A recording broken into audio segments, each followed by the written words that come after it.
Extinction Rebellion activists are celebrating after the High Court ruled a blanket ban on their protest by the British Metropolitan Police was unlawful. The ban was imposed last month after 2 weeks of demonstrations that caused widespread disruption.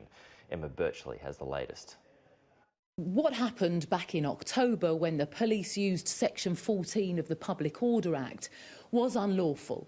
And I'll explain that a little more. This whole issue revolved around how you describe Extinction Rebellion's autumn uprising. Was it a single event, which is what the Metropolitan Police argued, or was it a series of separate protests?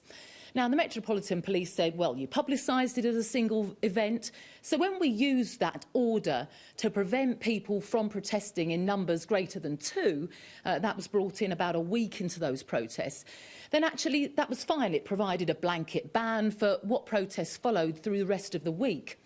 Extinction Rebellion, however, said that this was an abuse of power, which is why they took this case to the High Court. And of course they were absolutely delighted when they found out that they had won that victory. They say it has protected the right to protest, which is something that should be protected against overzealous policing. And earlier we spoke to George Monbiot, who was actually one of the people who brought this case to the High Court. He's an environmental activist, and he spoke about what's going to happen now.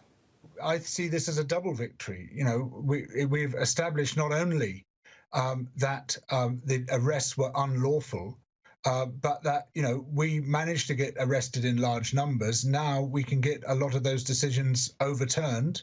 I think what we're doing here is really challenging a system that is set up to protect the interests that are destroying our living world. Understandably, the Metropolitan Police have said they're disappointed by the result and they will carefully consider the judgment before deciding what steps to take next.